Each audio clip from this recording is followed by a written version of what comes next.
Assalamualaikum warahmatullahi wabarakatuh. Salam bahagia. Pada di video kali ini saya akan memaparkan tentang diseminasi program dari guru penggerak yaitu budaya positif di SMK Perikanan Provinsi Riau. Perkenalkan, nama saya Ruby Septiawati, CGP Angkatan 10, Kota Dumai. Pada program guru penggerak ini, saya didampingi oleh fasilitator yaitu Ibu Nur Hasna MPD dan pengajar praktik Ibu Dian Puspita SPD. Budaya positif di sekolah penting dikembangkan untuk menciptakan lingkungan dan iklim sekolah yang mendukung pembelajaran yang efektif, mensejahterakan siswa dan semua warga sekolah, serta untuk mencapai tujuan pendidikan secara keseluruhan. Budaya positif dibangun melalui berbagai aspek seperti interaksi yang baik antara siswa dan guru, penerapan nilai-nilai kebajikan, serta kebijakan dan praktik yang mendorong pertumbuhan dan perkembangan seluruh anggota komunitas sekolah. Tujuan utama dari budaya positif ini adalah untuk menciptakan suasana yang kondusif bagi perkembangan akademik dan karakter siswa. Adapun tujuan dari diseminasi ini yaitu untuk memberikan pemahaman kepada seluruh warga sekolah tentang pentingnya budaya positif, memahami pentingnya mengetahui kebutuhan belajar dan lingkungan yang dapat memfasilitasi seluruh individu di sekolah agar dapat meningkatkan kompetensinya secara aman dan nyaman. Materi yang akan saya paparkan antara lain: 1. Disiplin positif dan nilai-nilai kebajikan universal. 2. Teori motivasi, hukuman, penghargaan, dan restitusi. Ketiga, tentang keyakinan kelas. Keempat, tentang kebutuhan dasar manusia dan budaya berkualitas. 5. Tentang restitusi 5 posisi kontrol. Dan yang terakhir adalah tentang segitiga restitusi.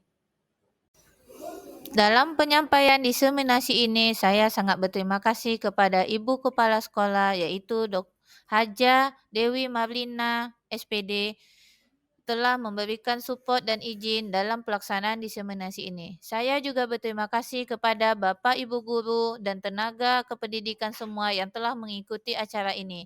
Mari kita saksikan video selengkapnya. Baik, Assalamualaikum warahmatullahi wabarakatuh. Selamat siang. Alhamdulillah, alhamdulillah. Pada siang hari ini kita akan makan bakso telah diintroduksi sponsor Ibu Guru dan sekolah.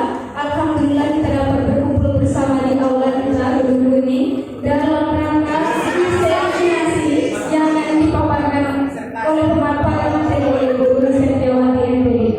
Baiklah, sebelum kita memasuki materi, alangkah baiknya pada Bapak Ibu kita dapat berdiri sejenak untuk menyanyikan lagu Indonesia Raya. Kepada Bapak Ibu, diharapkan dimakan berdiri.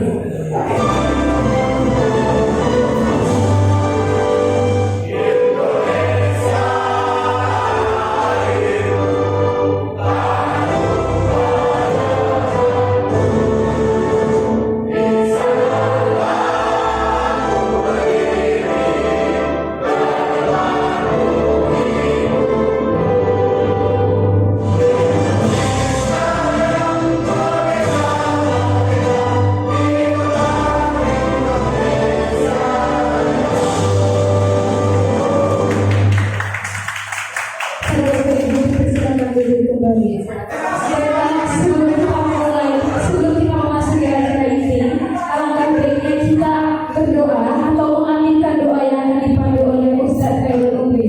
Kepada Ustaz, disilakan. Assalamualaikum warahmatullahi wabarakatuh.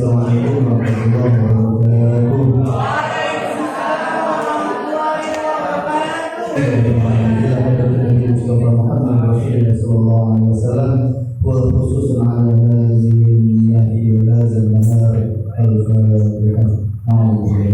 أعوذ بالله من الشيطان الرجيم. بسم الله الرحمن الرحيم. الحمد لله رب العالمين حمدا شيئا حمدا عما حمدا وفي نعمه ويكافئ ومزيدا.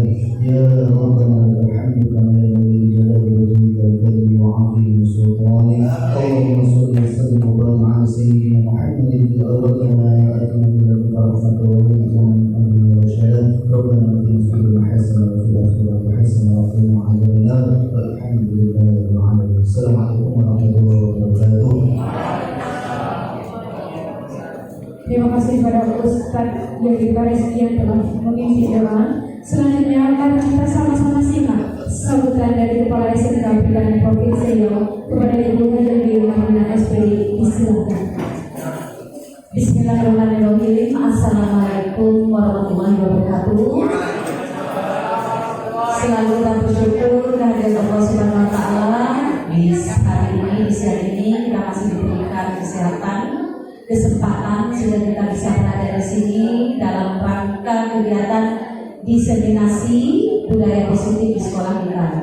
Jadi ikuti kegiatan ini dari awal sampai akhir dan betul-betul nanti setelah kita dapat poinnya sama-sama kita laksanakan. Jangan hanya sekedar kita terima informasi, ya, kemudian kita stagnan di situ. Kita tidak laksanakan. Harus kayak ini nanti dilaksanakan, ya. Karena energi positif itu kan memberikan kekuatan kepada kita. Kami keluarga besar SMK Perikanan Provinsi Riau mendukung kegiatan ini. Saya pribadi juga mendukung, semoga sukses dan bermanfaat bagi sekolah kita. Ya, mudah-mudahan nanti ada lagi calon-calon guru penggerak yang angkatan 11 sudah ada pengumumannya. Jadi Bapak Ibu silakan kalau dibuka pendaftarannya daftar. Ya, Bapak Ibu masih muda-muda daftar, tidak berbayar. Tapi syaratnya siapkan laptop 1. Jadi sekali lagi selamat tania buat kita semua. Kita luangkan waktu. Kata Ustaz bilang menuntut ilmu itu adalah ibadah, jadi pahala. Sekali lagi saya ucapkan terima kasih atas kedatangan Bapak Ibu. Selamat ya kepada kita semua yang sudah mau meluangkan waktu untuk hadir di kegiatan ini. Ya, saya rasa cukup sekian. Terima kasih atas segala perhatian. Mohon maaf kalau ada kegagapan. Bila taufiq wal hidayah. Wassalamualaikum warahmatullahi wabarakatuh. Merdeka! Merdeka! Merdeka! Untuk semua, merdeka! Baik, terima kasih kepada Ibu Haji Dewi Marina atas sambutannya. Selanjutnya Bapak Ibu mari kita sama-sama simak pemaparan materi yang akan disampaikan oleh Ibu Risetiawati. Assalamualaikum warahmatullahi wabarakatuh. Waalaikumsalam warahmatullahi wabarakatuh. Baik Bapak Ibu, selamat siang. Alhamdulillahirrahmanirrahim, kita dapat berkumpul di sini ini. Terima kasih kepada Ibu Kepala Sekolah yang sudah mengizinkan untuk saya dapat membuat tugas ini dari bagian tugas dari program guru penggerak, yaitu melakukan diseminasi tentang budaya positif yang harus ditegakkan di sekolah. Baik Bapak Ibu, untuk itu saya awali semuanya. Coba Bapak Ibu pegang dua tangannya dulu. Pegang tangan masing-masing. Tangan masing-masing. Beribu. Oke Bapak Ibu, kalau saya bilang tepuk 1, berarti tepuk 1. Tepuk 2. Pandai Bapak Ibu ya. Dengarkan ya Bapak Ibu instruksinya. Oke, siap ya. Tepuk 1, 2. Mulai kacau kan? Ya, kita ulang ya.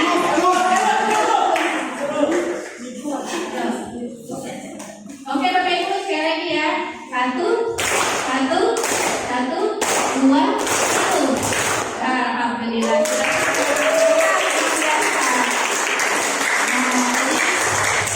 Maksud saya dengan foto-foto ini tentunya akan menambah semangat kita untuk siang ini agar lebih fokus. Pakai deh Bapak Ibu. Nah, nanti Bapak Ibu, saya dapat ilmu juga kemarin dari mentor tentang praktik baik. Salah satu cara menghargai rekan kita yang memberikan informasi baik itu nanti adalah dengan bertepuk tangan. Biasanya minimal 40 kali. Kadang-kadang punya 33 ya Ustaz. Nah, ini tepuk tangannya minimal 40 kali. Nah, Kalau sebentar berarti menghargainya sebentar. Makanya yang disebut menghargai itu kata mentor saya minimal 40 kali. Jadi Bapak Ibu nanti tepuk tangan, bunyinya kan sampai 40 lagi. Kelamaan. Oke ya Bapak Ibu, kita lanjutkan budaya positif. Nah, sebelum kita mulai diskusi, saya ingin membuat kesepakatan kelas dulu. Jadi dari hari ini mari kita setiap pertemuan kita mulai dengan kesepakatan kelas. Kesepakatan kelas yang saya ajukan pertama yaitu saling menghargai pastinya. Kemudian aktif dalam berdiskusi, mengikuti kegiatan dengan sungguh-sungguh dari awal hingga akhir. Apakah Bapak Ibu sepakat? Sepakat. Apakah ada tambahan? Tidak. Ada tambahan? Oh, nanti tak ada yang ngajukan jus lagi kan? Alhamdulillah. Terima kasih untuk sudah sepakat. Baiklah Bapak Ibu, kita lanjutkan latar belakang tentang diseminasi budaya positif ini. Jadi yang pertama adalah kebutuhan untuk menciptakan budaya positif di sekolah. Kenapa? Karena budaya positif di sekolah itu punya tujuan, yaitu bagaimana untuk membuat lingkungan yang aman, nyaman, dan membahagiakan bagi murid. Jadi saya tidak akan membacakan slide, itu Bapak Ibu semua sudah bisa baca ya. Saya akan menyampaikan intinya saja. Nanti akan kita bahas tentang ada namanya penerapan restitusi disiplin positif, sehingga akan mengubah perilaku negatif yang ada dari diri siswa menjadi perilaku yang positif. Dari orang yang gagal menjadi orang yang sukses. Nah, seperti itu. Nanti kita juga akan bahas tentang ada apa itu disiplin, apa itu motivasi, apa itu posisi guru, posisi kontrol guru, bagaimana guru harus menangani siswa yang bermasalah, apakah sebagai penghukum atau sebagai teman, apakah sebagai manajer, pemantau dan sebagainya. Itu pengantar dari saya. Maka saya sampaikan tujuan dari diseminasi ini, Bapak Ibu diharapkan bisa paham apa itu disiplin positif dan nilai-nilai kebaikan universal. Kemudian Bapak Ibu nanti juga akan paham teori motivasi, hukuman, penghargaan dan restitusi. Dan jadi dari awal, coba Bapak Ibu ingat dulu, apakah sama penghargaan itu sama hukuman? Beda. Beda atau sama? Beda. Oke. Yang beda kalau anak-anak yang menjawab beda, lagi pertanyaannya, apakah sama penghargaan dengan hukuman? Berbeda. Sepakat berbeda semua? Ada yang menjawab sama kok hukuman sama penghargaan?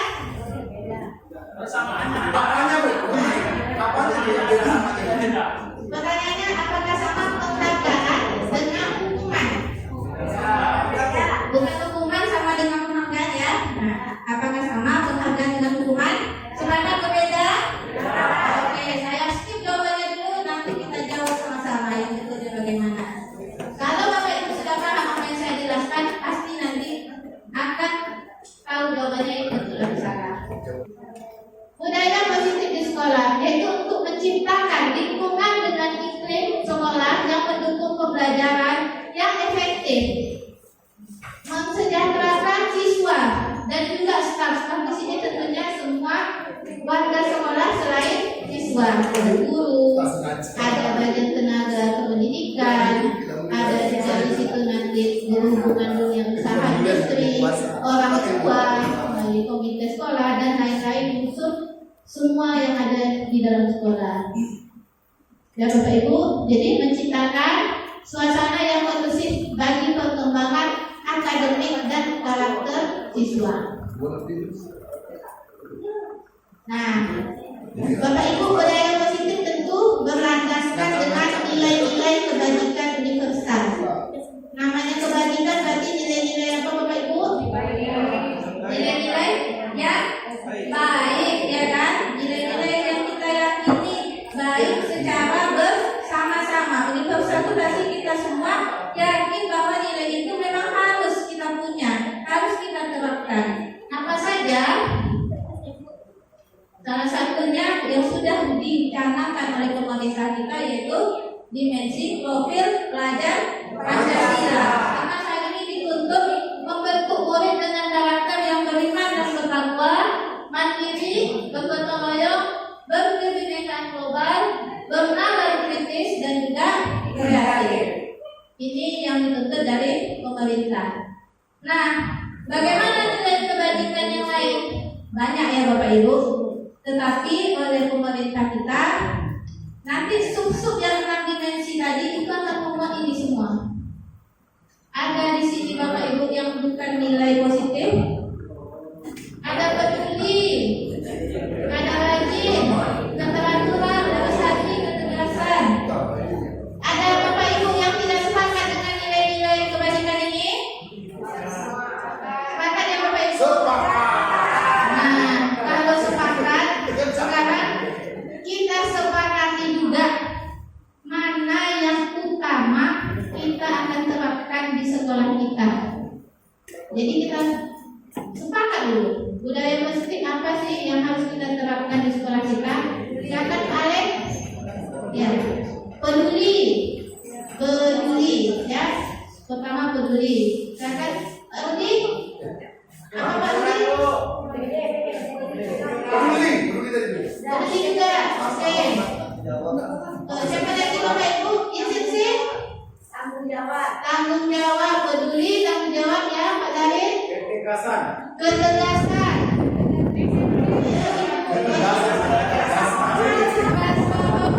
Yang utama ya, pilih yang utama. Harga diri. Apa Pak? Harga diri.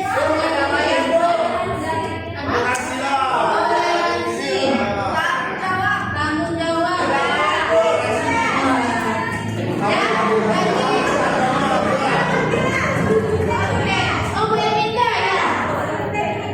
Integritas. Maka dari semua yang Bapak Ibu sampaikan tadi, dengan semangat saya merangkum, saya pilih 5 yang utama. Bapak Ibu sepakat tidak bahwa nilai yang perlu kita angkat sebagai budaya positif di sekolah kita yang pertama adalah sepakat atau tidak? Kedua, kedisiplinan. Sepakat? Kemudian empati. Nah, kita peduli tadi yang Pak Niko sampaikan pertama, empati. Jadi lebih daripada peduli. Nah, kasih sayang, empati juga. Jadi termasuk di sana ya Bapak Ibu ya. Kemudian tentunya ada tanggung jawab. Jadi anak punya tanggung jawab. Itulah tadi termasuklah integritas di tanggung jawab ini. Kemudian ada kerja sama. Jadi 5 nilai utama yang akan insya Allah kita kembangkan, kita terapkan setiap hari di sekolah ini. Kejujuran, kedisiplinan, empati, tanggung jawab, dan kerjasama. Apakah Bapak Ibu setuju? Setuju. Sepakai suaranya nih nampaknya. Setuju. Baik. Ya Bapak Ibu. Nah, tadi kita sudah sepakati 5 nilai kebajikan yang akan kita terapkan di sekolah. Bagaimana cara penerapannya? Tentu kita harus paham dulu filosofi Ki Hajar Dewantara. Kemudian kita harus paham juga semboyan dari Ki Hajar Dewantara. Ada berapa Bapak Ibu? 3. Ada 3. Kemudian ada nilai dan peran guru. Kemudian ada nanti posisi guru. Jadi Bapak Ibu harus paham dulu agar dapat menerapkan nanti budaya positif dengan baik dan benar untuk murid kita. Kemudian kita sebagai guru juga harus punya visi, yaitu cita-cita masa depan siswa yang ingin kita bentuk itu apa. Kita sebagai guru harus punya cita-cita untuk murid kita. Murid yang seperti apa yang akan kita bentuk, murid seperti apa yang akan kita latih karakternya. Ya Bapak Ibu. Kemudian juga kita guru harus menjadi agen perubahan. Makanya Ibu Kepala Sekolah mengumpulkan kita semua di sini agar kita memiliki satu kesepakatan yang sama untuk membangun budaya positif tentunya di sekolah ini ya Bu ya. Baik, saya akan jelaskan lebih lanjut. Bapak Ibu harus paham dulu apa sih kata Ki Antara ini merdeka, pendidikan merdeka, merdeka. Merdeka di sini tentunya bukan bebas-bebasnya Bapak Ibu. Menurut Ki Hajar Dewantara, pembelajaran itu harus berpihak pada murid, menuntut murid sesuai kodrat alam dan kodrat zaman. Ada yang tahu Bapak Ibu apa itu kodrat alam dan zaman? Ustaz? Nah, kodrat itu fitrah. Memang ada ya, Pak Ustaz. Jadi Bapak Ibu ingat, anak itu lahir bukan lagi kertas kosong. Ya, ganti mindset kita selama ini. Anak itu bukan sebuah kertas kosong. Anak itu adalah sebuah kertas yang buram. Ya, kertas yang masih samar-samar tulisannya. Nah, kita sebagai bapak ibu guru itu menebalkan karakter yang baik. Artinya menuntut murid untuk mencapai potensinya dengan maksimal. Ya Bapak Ibu. Jadi ingat Bapak Ibu, kita tidak menganggap siswa itu suatu kertas yang kosong, tidak punya basic, tidak punya kemampuan, tidak boleh seperti itu lagi. Tapi siswa itu pasti punya bekal, punya fitrahnya apa. Nah itu wajib diarahkan oleh Bapak Ibu guru, kemudian disesuaikan juga dengan zamannya. Artinya apa? Sekarang sudah zaman teknologi yang canggih. Maka Bapak Ibu guru juga dalam memberikan pembelajaran di kelas juga harus menyesuaikan. Jangan lagi ceramah di depan, itu tidak memenuhi kebutuhan murid. Karena murid itu seperti kita tahu punya gaya belajar yang berbeda-beda. Ada yang suka menulis dan membaca, ada yang sukanya menonton dan menulis atau menonton saja, ada yang sukanya bergerak, dan kita sebagai guru hanya sebagai fasilitator, menuntun, hanya menuntun, bukan menuntut. Paham bedanya Bapak Ibu ya? Nah, kalau menuntun itu Bapak Ibu, nah ini Pak Ju ini punya anak kecil. Pak Ju, kalau menuntun itu bagaimana Pak Ju? Menuntun anak, baru pada jalan menuntun. Dipapak. Nah, dipapahkan Bapak Ibu, dibimbing dengan baik kan? Nah, seperti itu juga kita terhadap murid. Nah, jangan dipaksa, kita tarik dengan kuat, bukan. Tapi kita latih. Ada waktunya kita tegas, ada waktunya kita mengikuti alurnya, ada waktunya kita menjadi teman, ada waktunya kita menjadi orang tua, dan itu semua posisi harus kita sesuaikan. Ya tak Bapak Ibu? Nah, setuju. Maka di sini Ki Hajar Dewantara mengibaratkan guru itu bagai petani. Ingat teman Bapak Ibu ketika kita workshop ada sekolah binatang di situ ya. Nah seperti itu juga guru. Kalau Ki Hajar Dewantara tidak mengibaratkan dengan sekolah binatang kemarin, tapi mengibaratkan guru sebagai petani. Kalau Bapak tanam jagung, mungkinkah tumbuh padi? Tidak. Kalau Bapak tanam padi, apakah mungkin tumbuh jagung? Tentu tidak.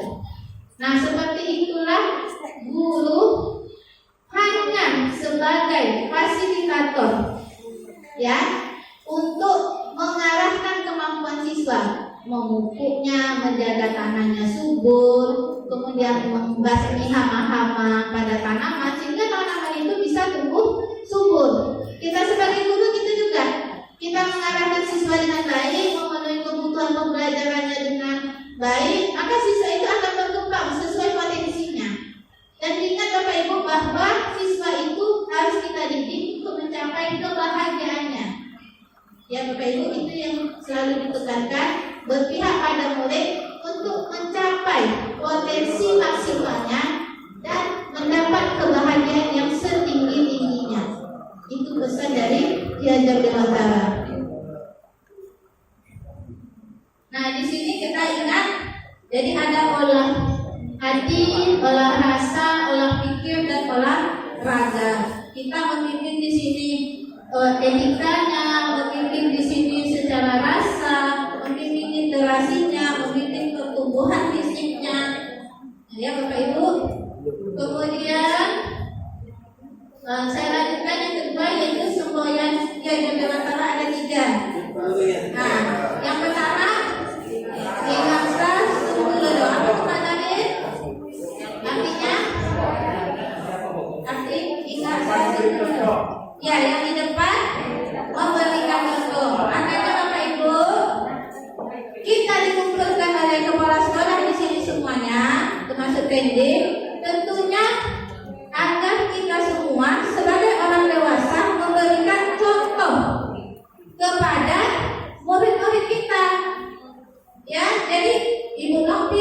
tenaga kebersihan bukan tidak dicontoh.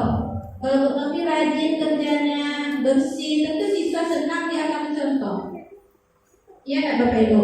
Nah, kalau petugas keamanan kompak kita, siswa tidak pasti tidak akan ada yang kabur. Makanya kita ini adalah satu sistem, satu kesatuan tim harus kompak dalam mendidik siswa. Semuanya harus memberikan keteladanan, memberikan contoh yang baik.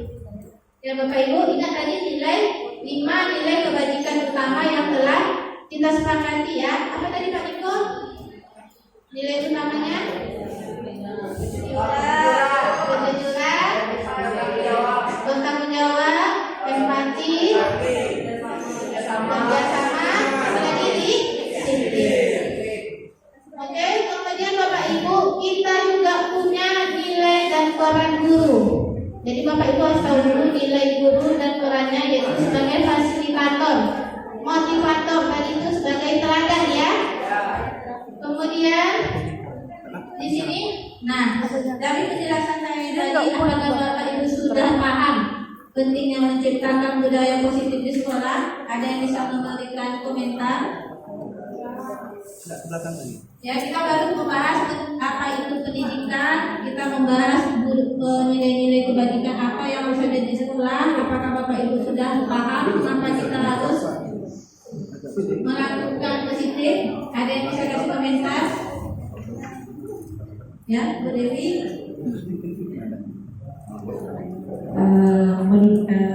Saya sudah paham karena menurut saya lingkungan sekolah sangat penting untuk adanya suasana positif ini, karena lingkungan sekolah tentu punya tujuan dan visi yang sama, maka untuk menuju ke visi yang sama itu butuh suasana positif. Pak Saroni, kalau kasih komentarnya, apa pentingnya Pak Saroni? Menurut saya ini juga bagus untuk sekolah. Terus kalau dapat ini juga seiring dengan apa yang dikatakan sama Ibu ini, yaitu mengenai visi di sekolah agar merubah suasana yang kemarin yang tidak positif menjadi suasana yang positif. Kita harus tahu bagaimana cara menciptakan budaya positif. Bagaimana Pak Dewi? Kalau ditanya bagaimana Bapak Ibu menciptakan suasana positif, tentunya pertama itu kita sebagai aktor ya, kita yang positif dulu. Nah, kalau seandainya kita tidak positif, maka kita rasanya susah kalau seandainya mau positifkan di anak didik kita. Jadi pertama itu aktornya, itu yang menurut saya ya. Yang kedua, memang kita harus satu tujuan. Tidak ada yang satu arahnya ke kanan, yang satu arahnya ke kiri, satu komando.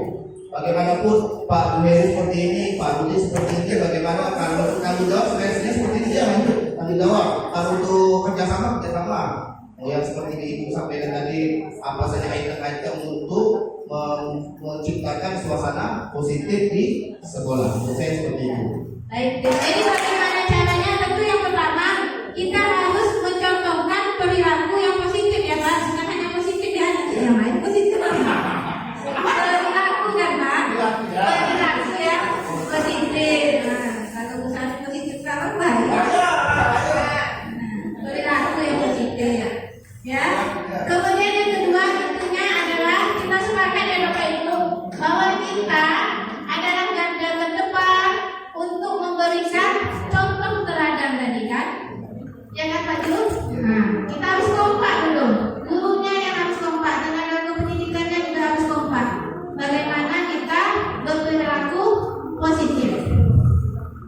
Oke Bapak Ibu, kemudian apa hubungan menciptakan suasana yang positif dengan pembelajaran yang berpihak pada murid? Ada yang bisa menyampaikan pendapatnya? Pak Rima? Nah, apakah ada hubungan budaya positif dengan pembelajaran yang berpihak pada murid? Oh ya, silakan Pak David. Baik, menurut saya hubungannya sangat erat Bu. Dengan terciptanya suasana positif, maka anak-anak mengikuti pelajaran itu akan merasa nyaman, bahagia, sehingga menerima pelajaran pun mungkin akan lebih mudah dan akan meningkatkan prestasinya. Terima kasih.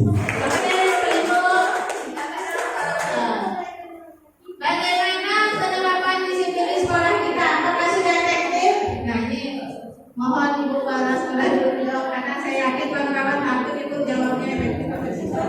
Baik, terima kasih. Ini mau yang jujur atau mau bohong? Kalau yang pertama tentu saya langsung ke Bapak Ibu guru ya. Mungkin silakan kita saling menilai. Saya mungkin juga. Kalau Bapak Ibu menilai silakan ya. Kadang-kadang kita juga kadang ada unsur kelalaian.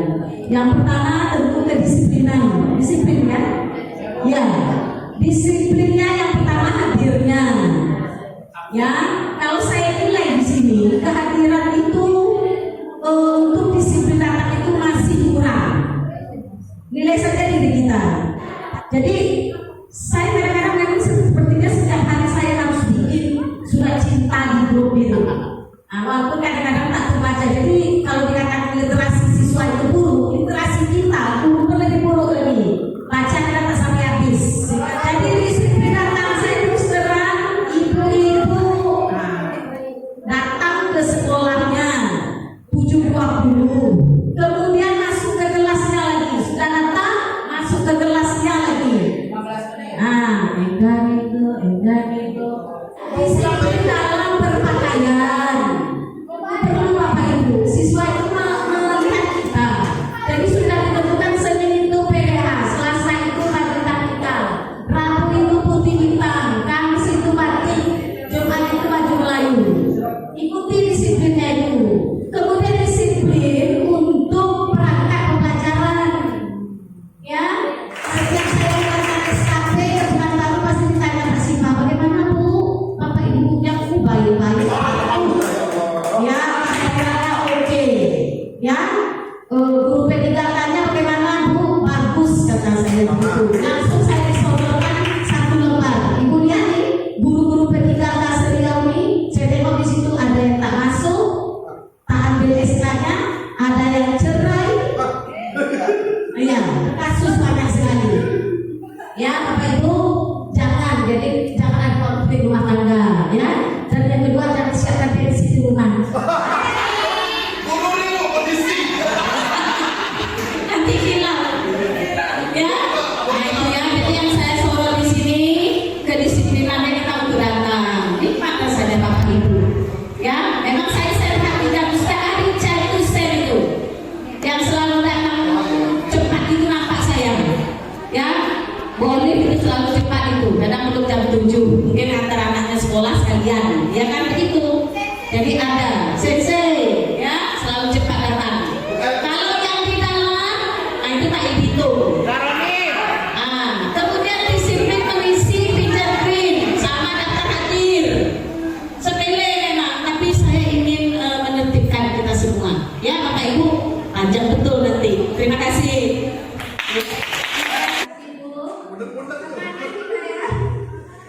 Yang belum efektif ya Bapak Ibu. Nah, tadi kalau jawabannya sudah efektif, saya closing.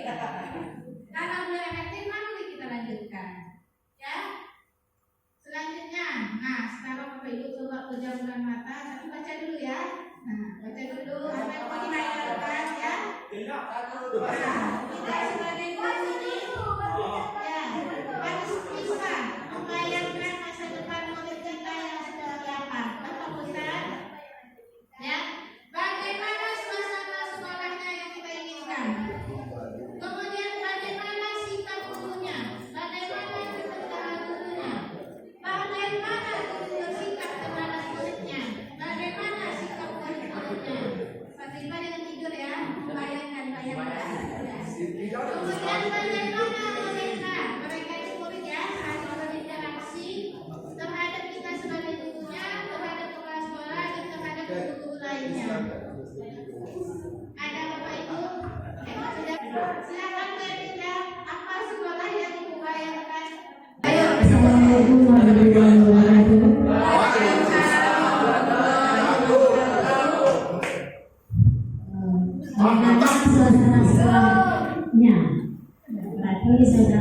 suasana sekolah saat ini. Menurut saya Yang diimpikan Bu. yang saya impikan impian ya. Tapi yang saya harapkan kan ya, yang saya harapkan. Ya, kita harus punya mimpi. Kalau punya harapan, iya untuk melakukan sesuatu. Ya, suasana yang pertama, suasana kantor dulu. Suasana kantor yang nyaman dengan AC-nya, dengan kamar mandi yang ada di dalam. Tempat tidur, kitchen sink, Setelah itu kalau setelah Ya, sekolah aman dan nyaman bagi ya Bu. Yang baik untuk siswanya. oke dan siswanya sama. Kemudian Bu, bagaimana sikap gurunya yang diimpikan? Sikap guru yang saya impikan adalah sikap guru yang bisa memberikan contoh kepada siswanya, tutur katanya yang baik, lembut, dan bisa memberikan contoh untuk anak. Intinya sendiri. Jadi guru itu bisa ditiru oleh anaknya karena kalau kita lihat kan banyak. Kita bisa berbicara kepada siswa, kamu begini, tapi dalam kenyataannya kita kan berbicara kepada siswa kadang-kadang kita nggak memberikan contoh. Jadi yang saya harapkan ke depannya itu katanya yang lembut, memberikan contoh. Oke, berarti memberikan contoh yang baik ya Bu. Kemudian Bu, Bagaimana tutur kata? Ya tutur kata seperti tadi ya. ya sudah ngomong aja Bu, apa impian? Ya intinya seperti itu. Intinya suasana di sekolah itu yang saya harapkan guru bisa dicontoh, ditiru baik dari sikap, tutur kata, dan perilaku. Oke Bu, sudah. Terima kasih Bu Ayah. Bagaimana suasana sekolah yang paling diimpikan? Silakan Pak Didi. Yang diimpikan bagaimana?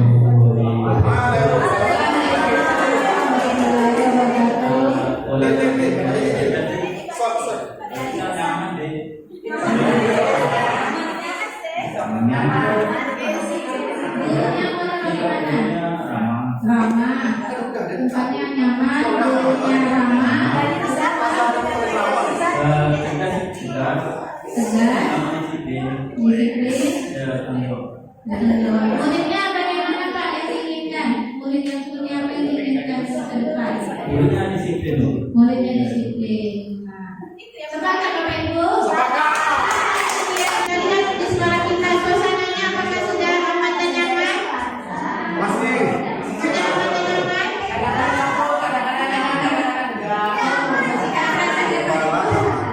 Kemudian apakah bagaimana muridnya saling berinteraksi? Ya, Harmonis ya? Bagaimana sungai saling menegur sapa? woi, pasti tuh. Oh, sama Pak Dudi kan itu lagi slide. Bagaimana guru menyapa murid? Nah, kita ada kita ada aturan yang pacarin bahwa setiap siswa melewati gurunya wajib hormat ya. Nah, itu adalah satu budaya positif yang harus kita lanjutkan, kita teruskan. Bagaimana guru menyelesaikan suatu permasalahan konflik antar murid? Nah,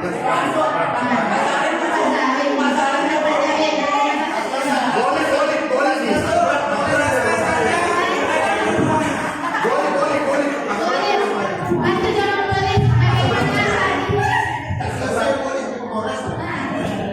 bagaimana sekolah menyelesaikan permasalahan atau konflik antar murid? Bagaimana harus disesuaikan?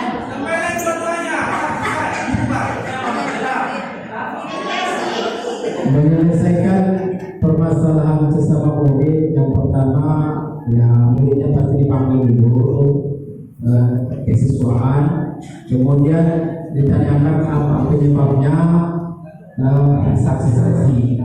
Setelah itu akan diselesaikan dengan saling bermaaf-maafan kalau masih kategorinya biasa-biasa saja.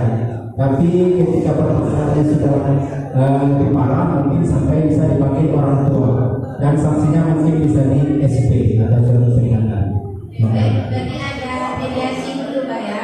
Nah, sekarang saya infokan bahwa sekolah atau pelaksanaan pembelajaran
nanti kita bahas lebih lanjut. Nah, Bapak Ibu sekarang Bapak Ibu coba berpasangan, ya berpasangan. Yang satu genggam tangannya dengan kuat, yang satu genggam tangannya dengan kuat. Bayangkan di dalam itu tangannya Mas sendiri. Iya, sekarang genggam tangannya sendiri dulu. Bayangkan di dalam tangan Bapak itu ada emas berlian. Emas berlian. Nah, kawan Bapak Ibu saudara, tolong dibujuk bagaimana supaya tangan kawan itu terbuka. Nah, misalkan bagaimana? Coba kedua, gimana? Jadi di masing-masing tangan Bapak itu punya emas dan berlian. Bapak ingin berlian dan emas kawannya. Apa yang mau kita lakukan? Hah? Kasih emas lagi? Ya, bagaimana membujuk teman kita? Membujuk, diancam?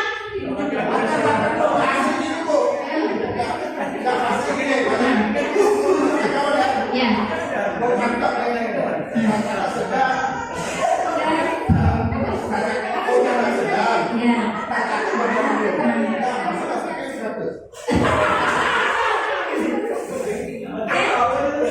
Nah, Bapak Ibu, artinya di sini apa?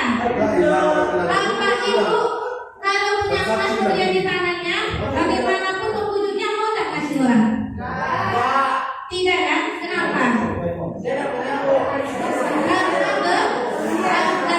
Artinya kita membatasi, kita mengontrol diri kita, tidak mau patuh terhadap orang lain. Iya atau betul? Iya kan? Jadi Bapak Ibu di sini dalam teori kontrol, kita itu hanya diri kita sendiri yang bisa mengontrol diri kita. Ibu Dewi tidak bisa mengontrol saya, tetapi saya yang membuka diri saya supaya bisa dikontrol Ibu Dewi. Paham ya Bapak Ibu? Sekali lagi ingat Bapak Ibu, kita tidak bisa mengontrol diri orang lain, tapi kita bisa mengontrol diri kita sendiri. Ketika kita ingin membuka genggaman tangan kita, artinya apa? Kita membuka diri untuk dapat dikontrol orang lain. Nah, maaf ya Bu Neven, ketika Bu Neven harus datang, harus ini, harus begitu, itu masih namanya motivasi eksternal, ya kan? Bukan motivasi dalam diri, ya, belum intrinsik, ya, masih X, masih di luar. Nah, jadi Bapak Ibu, di bagian kanan, menurut William Glasser, ilusi namanya. Ilusi guru mengontrol murid. Itu saya sebut tadi. Kita jangan beranggapan bisa mengendalikan siswa.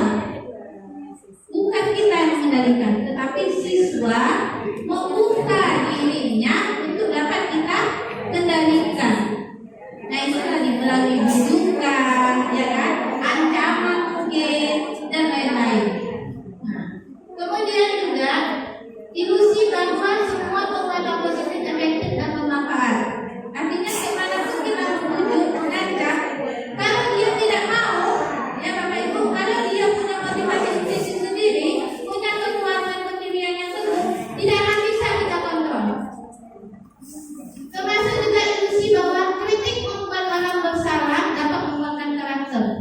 Jadi ketika Bapak Ibu dikritik dan merasa down, bukan orang yang membuat Bapak down, tapi Bapak membiarkan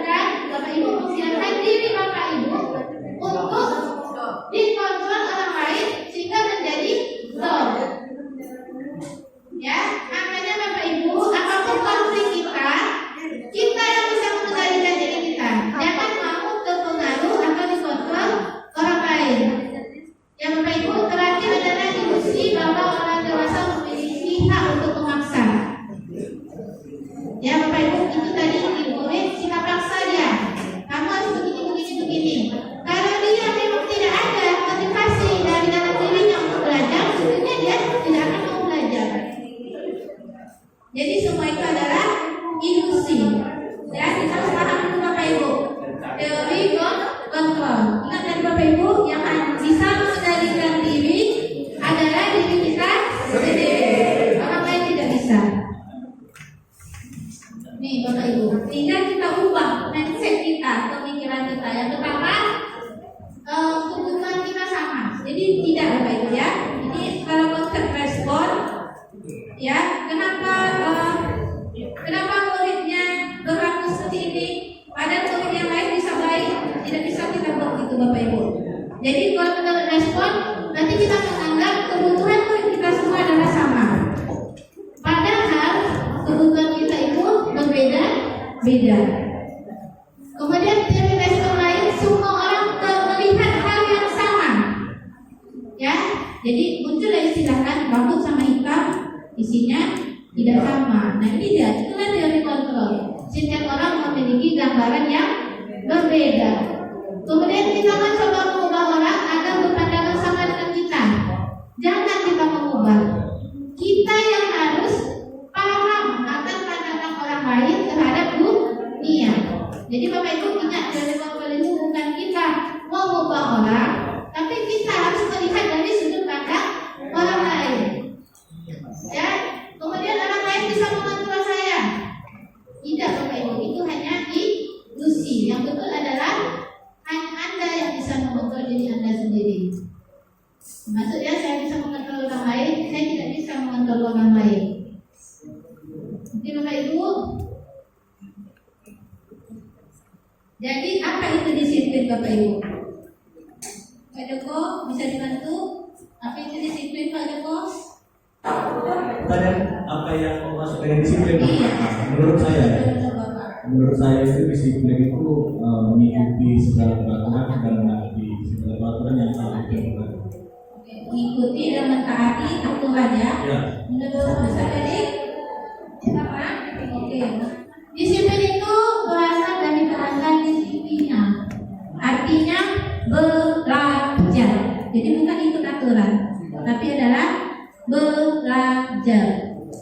Maknanya di sini adalah disiplin diri dari murid Sokrates dan Plato.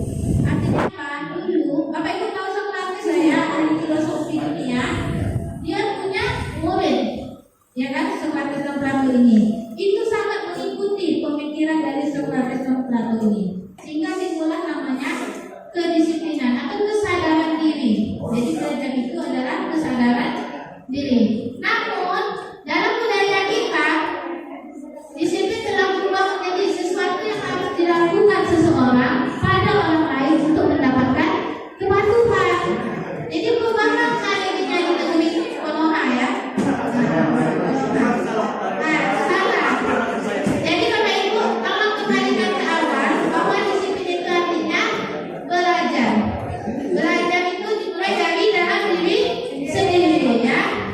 Jadi secara umum disiplin itu akhirnya orang berorientasi tidak nyaman.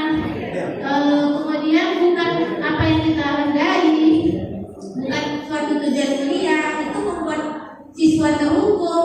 Itu bukan itu arti disiplin ya Bapak Ibu. Tapi disiplin itu belajar, belajar mendisiplinkan diri. Nah, kata Ki Hajar Dewantara, ini saya bilang tadi apa itu merdeka. Merdeka yang dimaksud di sini adalah tidak hanya terlepas dari perintah, tetapi cakap membuat perintah untuk dirinya sendiri. Jadi siswa itu harus kita latih bagaimana dia bisa memerintah dirinya sendiri untuk melakukan perilaku-perilaku yang positif. Itu yang harus kita tanamkan ke siswa. Semangat ya Bapak Ibu. Oke, boleh ngantuk ya. Nah, jadi ngantuk ini memang. Jadi Bapak Ibu, motivasi itu ada dua, motivasi dari luar diri dan motivasi dari dalam diri. Kalau motivasi dari luar itu untuk menghindari hukuman, untuk bagaimana membuat orang tidak nyaman, untuk mendapatkan imbalan, itu motivasi dari luar.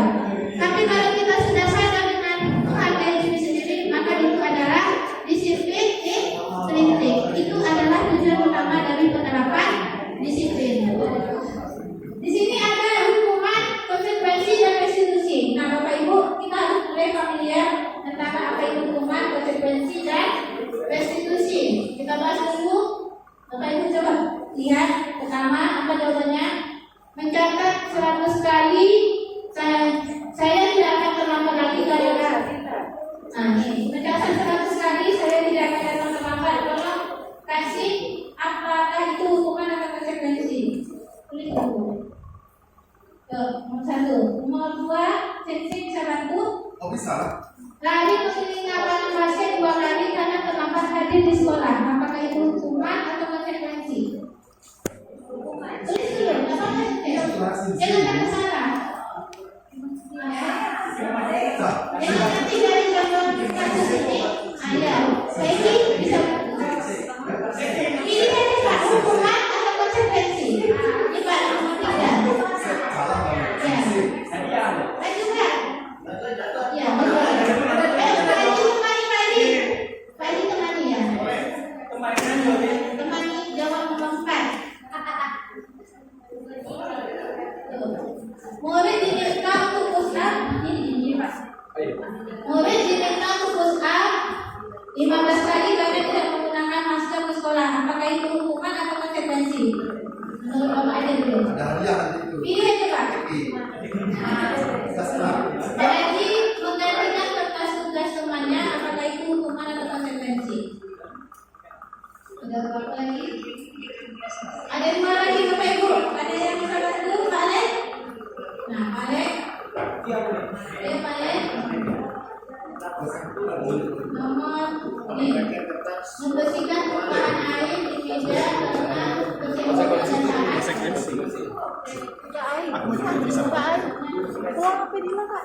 Disimpan panas. Gitu Jason. Iya ya. Ini konsentrasi. Kok pakai N? Air kurang. Kon. Ya oke Pak. Ini nih. Ya Oko N. Kon. Boleh disuruh untuk belum satu lagi. Ini sini.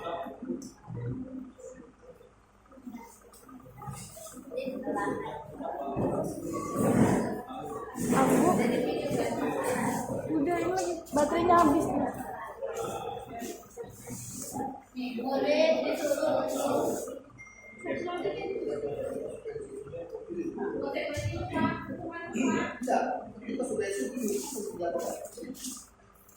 Oke, Bapak Ibu kita lihat jawabannya ya. Nah, yang pertama, tercatat sama sekali di dalam buku, saya tidak akan datang terlambat lagi ke sekolah. Itu betul, adalah hukuman. Yang kedua, lari mengelilingi lapangan basket 2 kali karena terlambat hadir di sekolah. Itu adalah hukuman, ya, hukuman juga.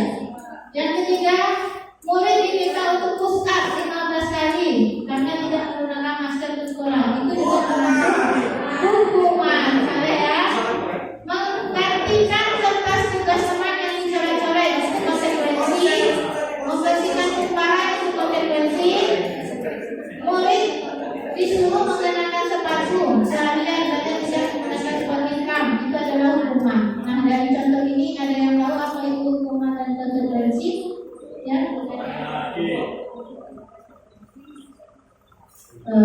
Menurut saya kalau hukuman itu lebih ke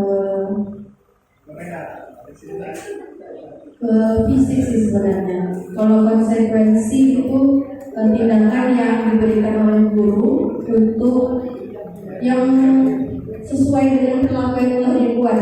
Contohnya kayak dia mau coret-coret di kertas temannya diganti. Jadi kan sesuai dengan apa yang telah diperbuat, ya bisa diganti. Gitu. Kalau hukuman itu tidak sesuai dengan perilakunya. Contohnya kan tadi kayak terlambat. Kalau itu hukuman, kalau konsekuensi itu dia tidak dapat pelajaran seperti teman-teman yang datang tepat waktu. Itu contohnya kalau dari konsekuensi. Kalau hukuman lebih ke yang mengerjakan kayak seperti yang misal gitu. Ya. Waalaikumsalam warahmatullahi wabarakatuh. Menurut pendapat saya, perbedaan hukuman dengan konsekuensi. Kalau hukuman itu adalah suatu tindakan yang datang, satu akibat dari tindakan yang datang dari luar atas suatu perbuatan yang sudah dilakukan. Itu dari luar, disuruh baik kesalahan sepakati, sedangkan konsekuensi adalah perilaku yang datang dalam diri kita atas tanggung jawab dari perbuatan yang sudah kita lakukan. Berarti ada konsekuensi dari kesepakatan yang punya konsekuensi akibat dari kesepakatan. Bisa jadi ada tersiksa dari pihak luar diri kita sendiri. Iya. Kalau konsekuensi tanggung jawab yang datang dari pihak luar. Kalau konsekuensi dan tanggung jawab dari dirinya sendiri, kalau hukuman itu dari luar. Maka Sebenarnya itu berbeda. Kalau menurut pribadi ya, kalau menurut saya hukuman itu lebih menghentikan hal-hal yang negatif dilakukan oleh siswa, lebih ke menghentikannya, untuk menghentikan suatu tindakan negatif dilakukan oleh seseorang itu hukumnya. Jadi tujuannya adalah menghentikan. Kalau konsekuensi ini lebih ke memberikan pembelajaran sih. Sepertinya kalau apa nanti anak-anak menurut pikiran nanti tak boleh pulang dari semester ya, ada konsekuensi. Jadi dari hal tersebutnya anak-anak dari belajar begitu. Jadi kurang sih kalau menghentikan itu hukuman. Kalau kata saya pribadi ya kalau hukuman itu menghentikan ya. Tapi kalau konsekuensi itu segera sekarang. Ayo Bu, pendapatnya? Pada dasarnya belajar sama Pak Ustadz Yun, Iya. kalau bagi saya kalau hukuman itu memang hukuman itu merupakan pelanggaran atas aturan yang dibuat dari luar. Kalau konsekuensi itu pelanggaran yang diberikan hukuman yang diberikan atas kesepakatan. Itu aja. Atas kesepakatan. Jadi Bapak Ibu konsekuensi lebih berdasarkan kesepakatan, sementara hukuman itu ditentukan dari pihak luar. Ya, pelanggaran dari luar. Baik, kita lanjutkan dulu. Nah, di sini bedanya ya Bapak Ibu. Ini teori yang sebenarnya, konsep yang sebenarnya. Jadi Bapak Ibu, kalau hukuman itu sesuatu yang menyakitkan, betul tak tadi? Harus terjadi, ya kan? Menyakitkan. Ngapain misalnya datang terlambat, menulis sampai 100 kali? Memang kita inginnya anak tidak terlambat lagi. Tapi apakah nyambung antara terlambat dengan menulis? Nyambung tak Bapak Ibu? Ya, kenapa menyakitkan? Coba Bapak Ibu bayangkan nulis 100 kali, apakah Google ya Pak ya? Ya, nah, menyakitkan untuk siswa. Sementara konsekuensi sesuatu yang harus terjadi, artinya sudah disepakati. Kemudian hukuman, nah kalau restitusi beda lagi, dia adalah pilihan. Jadi siswa bisa menentukan pilihan untuk mengatasi masalah yang dia buat. Kemudian hukuman membuat tidak nyaman dalam jangka waktu panjang. Benar kan Bapak Ibu, anak itu ketika kita hukum bukannya senang atau cemberut? Pasti cemberut kan? Artinya dia tidak senang. Ya. Nah, kemudian konsekuensi juga membuat tidak nyaman dalam jangka waktu pendek. Sedangkan restitusi akan menguatkan murid dalam waktu yang panjang. Kemudian korban mendapat keadilan, korban bisa diabaikan. Ini korban kalau tidak bisa dihapuskan. Ya, korban mendapatkan ganti pada restitusi. Kemudian hukuman itu akan menyakiti murid kalau konsekuensi itu dibuat tidak nyaman. Ya, kemudian hukuman itu berlaku di tadi yang Bapak Ibu sampaikan tadi pendapatnya bahwa hukuman itu adalah pasif. Jadi muridnya pasif, hanya gurunya yang memberikan hukuman. Kita tidak tahu muridnya setuju apa tidak, pokoknya dia harus lakukan apa yang kita suruh. Sementara konsekuensi itu adalah penguatan yang hanya bertahan dalam jangka waktu pendek. Jadi dia sadar untuk dihukum, tapi itu hanya dalam jangka waktu yang pendek. Kemudian sistem tidak akan berjalan sehingga murid tidak takut. Jadi hukuman itu membuat ketakutan kepada siswa. Kemudian hukuman itu adalah peraturan. Kamu harus, itu kata kuncinya. Kamu harus begini begitu. Tanpa dipikirkan cocok tidak apa yang perintah hukuman itu dengan perbuatannya. Ya, seperti tadi misalnya menumpahkan bijak. Kalau hukuman, kamu umpama naik di meja, Ustaz, nyambung nggak Bapak Ibu? Tidak. Terselesaikan tak masalahnya? Tidak. Tapi adalah meminta siswa mengulang ayat tadi itu adalah konsekuensi. Jadi lebih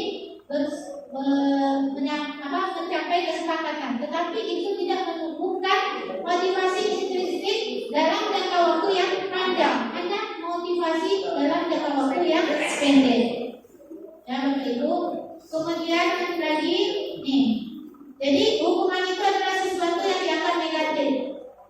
Konsekuensi itu dianggap netral. Nah, yang paling baik itu apa? Restitusi. Ya, dianggap bernilai positif. Nah, konsep diri ini, hukuman itu akan menimbulkan konsep diri yang buruk pada siswa. Dia akan menyalahkan dirinya terus-menerus. Coba aku datang terlambat tadi, sampai kamu nggak begini, nggak begitu, ya kan? Nah, kalau konsekuensi tidak, konsep diri baik. Oh iya, aku disuruh menelan karena tadi akhirnya supaya bisa belajar kembali. Begitu ya Bapak Ibu. Nah, yang paling baik itu adalah konsep diri yang kuat ditimbulkan dari restitusi. Ya. Nah, hukuman ini akan membuat dampak kepada murid yaitu marah, merasa bersalah, rendah diri, bisa jadi dia akan mengasingkan diri nanti. Sementara konsekuensi itu adalah kehilangan hak berdaya diri dalam penanganan. Jadi anak merasa tertahan, ya. Kemudian pada restitusi anak tidak kehilangan waktu, namun bersemangat memperbaiki diri. Nah, ini kalau boleh ngantuk saya cepat ya Bapak Ibu. Ini beda secara umum, ya. Konsekuensi itu menyakitkan, sesuatu yang menyakitkan harus terjadi. Sementara konsekuensi itu adalah sesuatu yang harus terjadi karena tadi sudah sepakat ya Bapak Ibu, ada kesepakatan di awal. Jadi ketika anak melakukan pelanggaran, dia sudah tahu apa akibatnya, dia sudah tahu apa hukuman konsekuensi yang dia dapatkan. Tetapi ketika dia datang terlambat, beda ya Bapak Ibu, aturan di sekolah kita kan ada datang terlambat, misalnya sekian ya Pak Jalil. Kalau sudah disosialisasikan dari awal, itu namanya adalah konsekuensi. Karena sudah disosialisasikan, sudah disepakati, sudah tahu aturan main di sekolahnya. Tapi tiba-tiba sepakatnya tadi pusat, tiba-tiba kamu datang terlambat, bersihkan WC. Itu kan tidak nyambung, anak tidak tahu. Kok tiba-tiba hukumannya membersihkan WC? Yang dia tahu sepakatnya awalnya adalah pusat. Paham Bapak Ibu bedanya ya?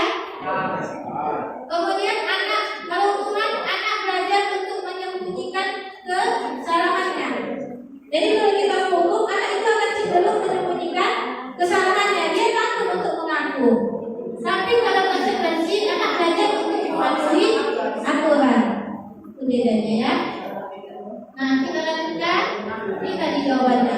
Bapak Ibu lihat, apakah sama penghargaan dengan hukuman? Jadi studi kasusnya ada satu kasus Bapak Ibu, namanya Ibu Anas. Dia adalah guru SD kelas 2. Ya, namanya anak SD pasti ribut ya, susah diatur, ribut segala macam. Tapi anak-anak suka dibujuk kan, dibujuklah sama Ibu Anas. Siapa yang harusnya tertib, Ibu kasih bintang katanya. Nah, pertemuan berikutnya seperti itu juga yang dilakukan Bu Anas, sehingga anak itu tertib karena ada dapat penghargaan karena dikasih bintang. Ketika Ibu Anas tidak masuk, gantilah sama Pak Ruzilan. Ayo anak-anak baris. Nah, anak-anak udah baris rapi, tapi nanti tidak dikasih penghargaan, dia akan kecewa. Nah, kenapa? Karena Pak Ruzi tak tahu tadi aturan lainnya. Anak harus berbaris rapi, kalau berbaris rapi dikasih bintang.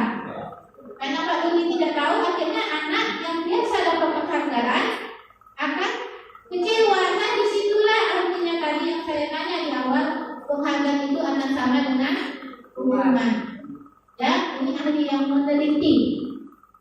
Alfie pada tahun 1993 dia wawancaranya di 1995 mengemukakan bahwa penghargaan maupun hukuman adalah cara-cara mengatur perilaku seseorang yang menghancurkan potensi.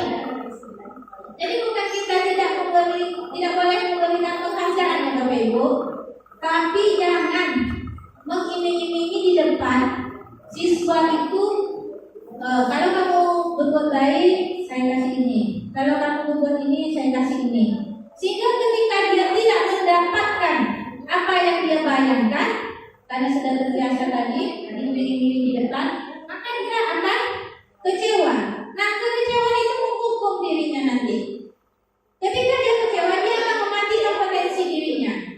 Harusnya dia bisa kreatif, tetapi karena dia mencapai, aku pokoknya harus menang, harus begini, ya, sehingga dia akan melakukan cara-cara yang bisa jadi curang, karena dia terbiasa menjadi unggul, dikasih penghargaan.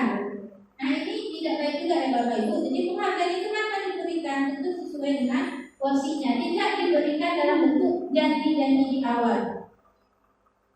Ya, jadi penghargaan yang baik itu adalah reward dari apa yang dilakukan anak dengan kesadaran dia sendiri. Jadi kita tidak mematikan potensinya ataupun kreativitasnya.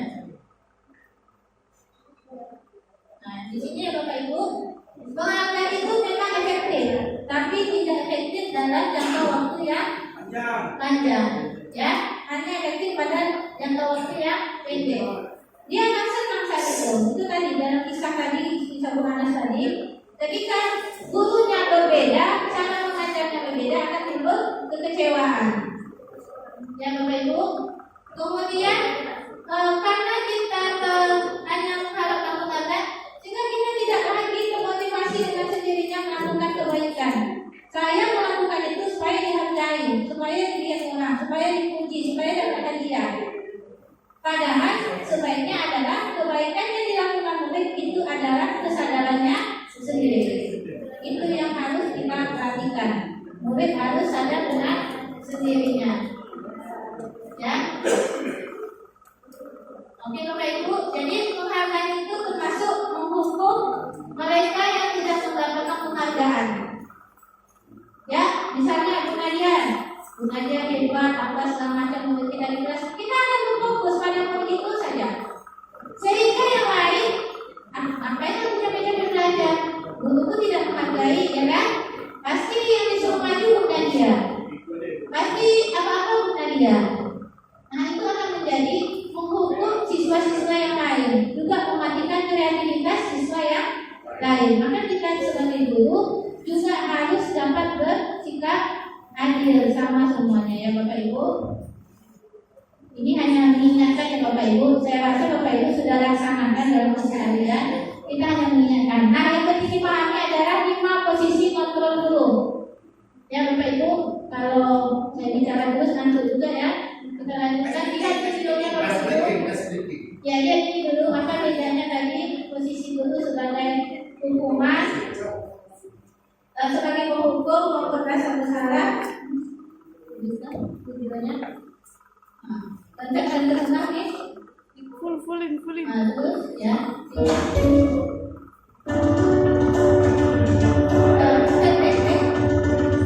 Terus lagi.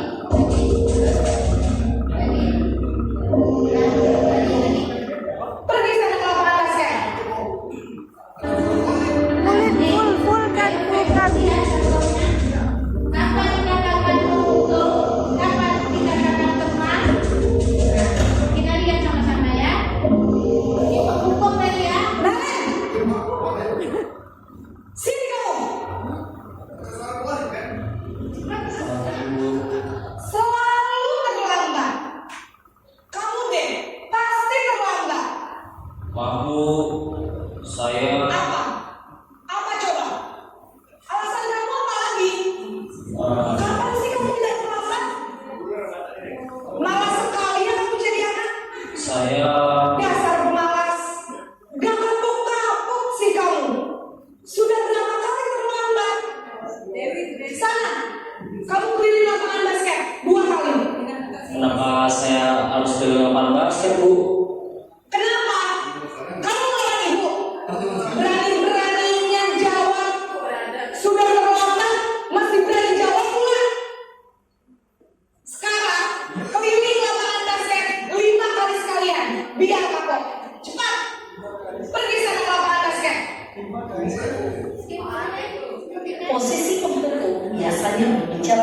nada tinggi, menghardik, menunjuk-nunjuk, menyakiti, dan menyindir.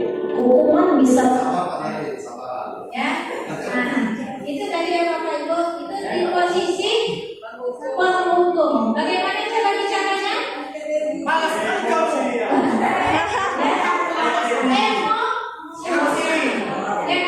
Emosi.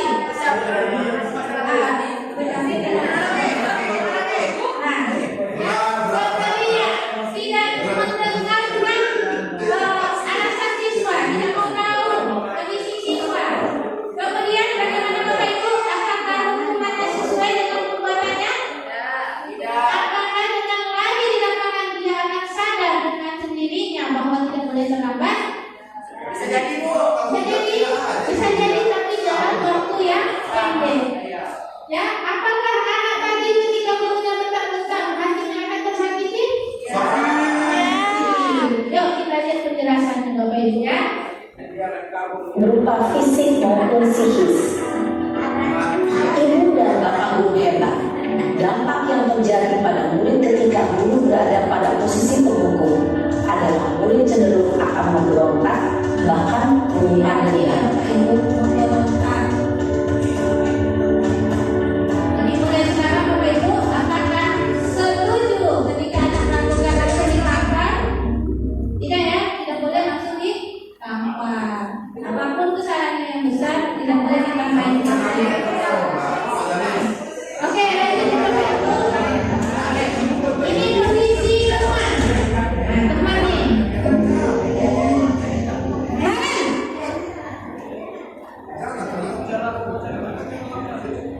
Selamat pagi Bu. Naren, kamu kenapa terlambat lagi, Nak? Ya Tuhan, Naren, kamu senang ya bikin ibu susah ya? Kalau kamu terlambat lagi, nanti ibu yang tegur bapak kepala sekolah, Nak. Disangka ibu tidak bisa membina kamu. Duh, gimana ini? Maaf Bu. Duh, Gusti Naren, kamu sungguh gak ya kalau ibu ditegur bapak kepala sekolah? Terus, sekarang ibu harus tulis apa ini di buku absen? Ini kamu sudah sering terlambat loh. Ibu harus apa coba? Maaf Bu. Maaf sekali. Ya sudah, lain kali jangan bikin ibu susah lagi ya, Nak ya. Ibu tidak akan kuat lagi kalau kamu gini terus. Bisa jantungan kalau ibu tegur bapak kepala sekolah. Sana cepat ke kelas. Maaf ya Bu. Maaf sekali. Mantap siswanya nih. Posisi kualitas besar berbicara dengan nada tenang, cenderung lembut, namun kata-kata yang diutarakan membuat murid merasa menjadi orang yang gagal, memandang buruk dirinya sendiri, merasa tidak berharga, dan tidak sanggup membahagiakan orang lain. Ketika guru mengambil posisi pembuat rasa bersalah, murid akan menganggap dirinya yang bersalah dan ia akan menyimpan emosi negatif tersebut di dalam dirinya. Paham bedanya Bapak Ibu ya, posisinya ini ya. Nah, walaupun suaranya keras, tapi dia lembut. Aku nggak kesian,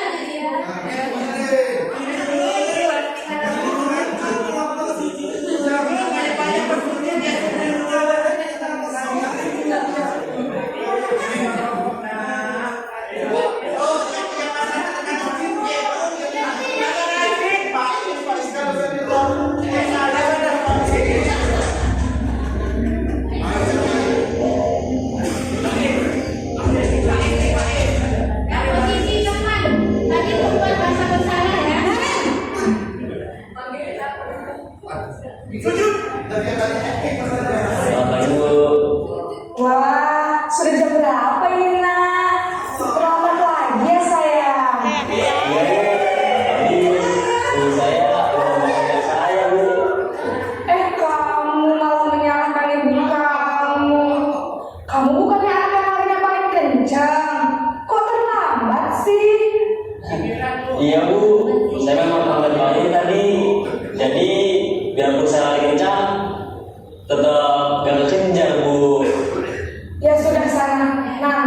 lain kali lainnya lebih kenceng lagi ya. Biar gak terlambat lagi. Bikin senang ibu demi ibu. Bisa kan? Bisa, Bu. Ya sudah sana masuk kelas. Ibu beresin urusan absen kamu. Kamu ini ada-ada saja. Dalam posisi teman, guru berbicara dengan nada suara akrab, cenderung bersinggah gurau untuk menjaga suasana tetap santai. Murid akan merasa senang, aman, dan akrab dengan guru. Identitas yang mencipta adalah identitas sukses atau berhasil. Namun, perlu diingat, karena ini masih dorongan eksternal, maka ada faktor ketergantungan dari murid kepada orang tertentu. Di sini guru absennya, sehingga di lain waktu murid bisa berperilaku baik, namun hanya kepada orang-orang tertentu saja. Jadi kalau mati dia memilih guru ya, kalau dia tak suka, dia tak mau baik. Tapi kalau sebagai dia suka urusan teman, dia akan baik, ya kan? Nah, kita lanjut dalam dan kita tadi ya, Bapak Ibu sudah nampak ya beda ekspresi guru dan siswa. Nah, nanti pilih Bapak Ibu paling bagusnya sebagai apa? Kita lanjut. Masih ada dua lagi Pak. Masih.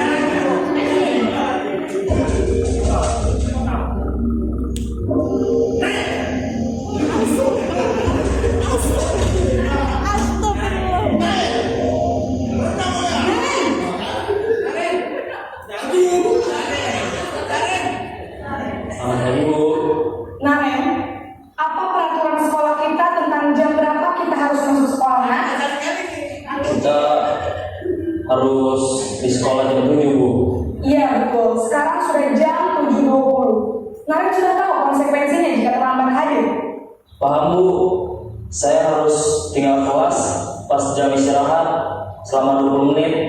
Iya, benar. Konsekuensinya demikian. Jadi nanti jam 9.30 pas istirahat, kamu harus tinggal di kelas, kerjakan tugas tambahan untuk ketertinggalan kamu, ya? Baik, Bu. Ya, pemantau. Posisi pemantau mengandalkan penghitungan atau data untuk mengontrol murid. Guru mengarahkan murid berdasarkan peraturan dan konsekuensi. Seorang pemantau menunjukkan bahasa tubuh dan ekspresi wajah yang datar dan cenderung formal. Nah, di posisi terakhir manajer. Lihat ya Bapak Ibu bedanya sudah 4 tadi ya. Oke, kalau di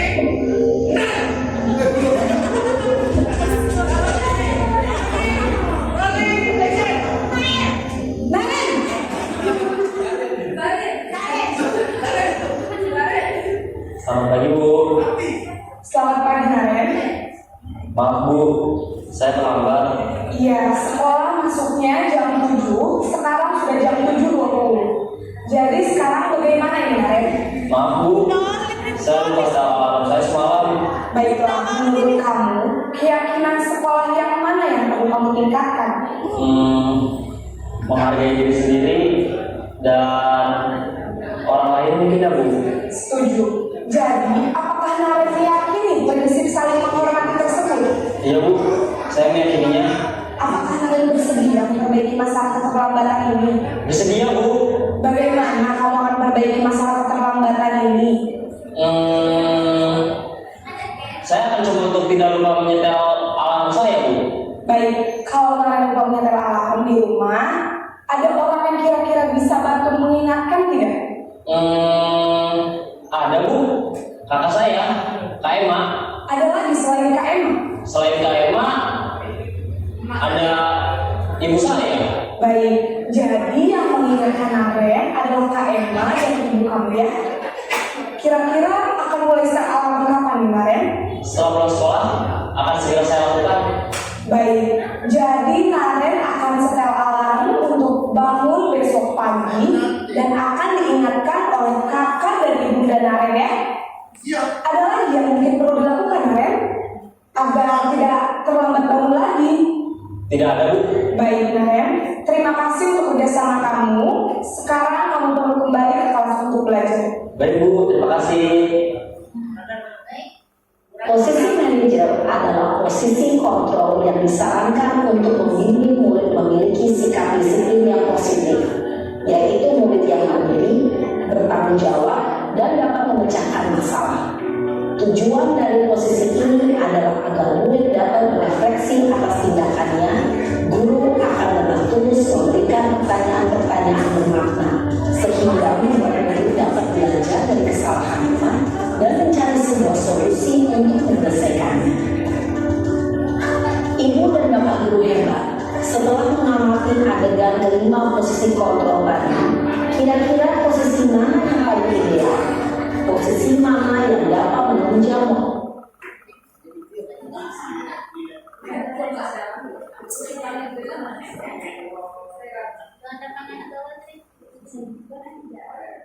Nah, Bapak Ibu, ya sedikit lagi. Dari kelima contoh langsung yang disampaikan tadi, posisi mana yang paling baik Bapak Ibu? Posisi manajer. Jadi Bapak Ibu sebagai seorang guru kita harus bisa menjadi manajer, ya. Bisa jadi sewaktu-waktu kita menjadi teman, bisa jadi sewaktu-waktu kita menjadi pemantau atau menjadi pengendali, ya. Manajer itu adalah pengendali. Tapi hindari menjadi penghukum dan membuat rasa bersalah. Kenapa? Karena ini ya Bapak Ibu. Nih, guru berkata kalau menghukum, kamu tidak melakukannya, saya akan. Nah itu ciri-cirinya. Itu akan merusak mental siswa, mental anak. Kemudian Bapak Ibu, banyak lagi ya. Dampak pada murid yang kita lihat. Kalau sebagai penghukum, maka murid akan cenderung melakukan kesalahan lagi, dan dia akan memberikan perilaku yang lebih agresif. Bisa jadi dia lama-lama akan melawan kita karena dia kesal, menyimpan dendam. Jadi hindari sebagai penghukum. Kemudian rendah diri. Kalau merasa bersalah, kita membuat dia rendah diri. Ibu itu salah, dihukum kepala sekolah, disebut salah karena aku. Nah itu tidak baik juga. Ya Bapak Ibu, jadi ingat hindari perilaku sebagai membuat rasa bersalah. Yang lain itu adalah bisa dicoaching menjadi teman dengan situasinya, atau karena kita memposisikan sebagai pemantau atau pengendali. Ya Bapak Ibu ya. Jadi mulai saat ini jadilah manajer, posisi manajer. Nah, Bapak Ibu juga harus paham sebagai manajer, setiap manusia itu punya 5 kebutuhan dasar. Ya, pertama untuk bertahan hidup, yang kedua kebutuhan akan kesenangan. Ya Bapak Ibu ya, butuh senang kan? Butuh cinta dan kasih sayang. Butuh kebebasan. Butuh satu lagi, butuh merasa bisa diterima udah ya. Penguasaan. Ya kan? Bertahan hidup itu tentu dengan rapat, aman, nyaman ya. Karena yang kita tekankan adalah ketika murid melakukan sesuatu, contohnya Bapak Ibu, coba Bapak Ibu lihat, Bimo seorang anak TK 1/2018 ada di jalan raya di depan sekolahnya yang ramai dengan kendaraan. Tingkah lakunya itu membuat guru Bu Ani bingung dan seringkali mengejarnya. Ada beberapa kemungkinan jawaban yang diberikan Bimo. Nah, ketika Bimo bilang, aku senang main kejar-kejaran dengan ibu guru seru sekali main kejar-kejaran sama ibu guru. Ini adalah bentuk perilaku Bimo butuh apa dia? Apa? Kebebasan, kekuasaan, cinta dan kasih sayang. Apa yang Bapak Ibu pilih? Kesenangan. Sepakat? Yang dia bilang aku senang main kejar-kejaran. Nanti pasti senang. Ya, aku senang. Dia memenuhi kebutuhannya untuk kesenangan. Hah? Ya, langsung ke kasus Pak. Ya, Bapak tahu bedanya kebutuhan kesenangan, kebebasan, cinta kasih, dan penguasaan serta bertahan hidup. Jadi siswa itu bukan salah perilaku. Dalam memenuhi kebutuhan yang 5 ini, bisa jadi dia salah dalam melakukan tindakan. Nah, kita sebagai guru harus meluruskannya kembali dengan mendapatkan kebutuhan melalui perilaku yang positif. Yang kedua, soalnya Bapak Ibu, ibu kejar aku karena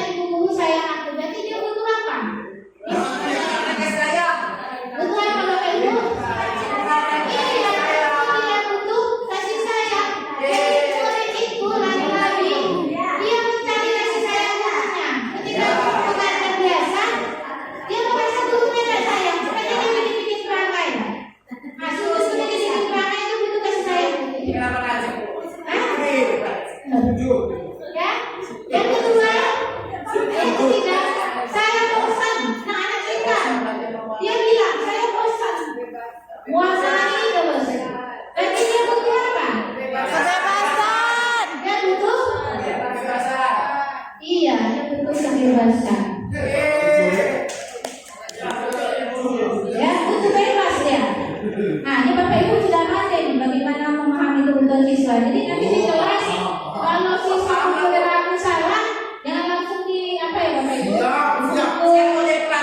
Iya, kita ubah polanya. Kita jadi manajer. Harus tahu kebutuhan siswa apa. Kenapa sih dia membuat salah? Apa sih yang mau dicarinya? Apa sih kebutuhan yang tidak terpenuhi? Nah, begitu ya. Terakhir salah. Aku hebat loh, bisa bikin guruku mengejar aku. Dia butuh penguasa yang butuh diakui. Dia hebat. Dia merasa hebat karena gurunya dia bisa membuat gurunya mengejar dia. Nah, jadi kalau siswa yang hidup mungkin saja dia butuh perhatian, sayang. Nah, betul ya. Sudah paham ya di manusia dasar manusia. Jadi betul ya Bapak Ibu guru. Kalau kasih sayang kita tidak butuh, kalau itu tuh bagaimana dengan mengasih kemuliaan? Nah, jadi maaf ya Bu. Gas. Ya, ketika kita memberikan teladan kepada yang murid, nah ya kan, tentu kita juga punya kebutuhan karena kita manusia. Ya Bapak Ibu, tapi kita harus merasa bisa mengendalikan daripada murid-murid kita.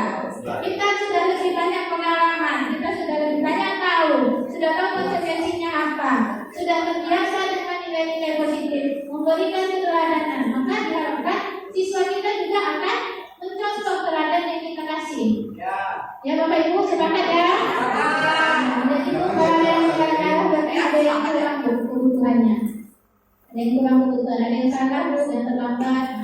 Saya dikasih nanti Pak semua, saya ada perubahan ya.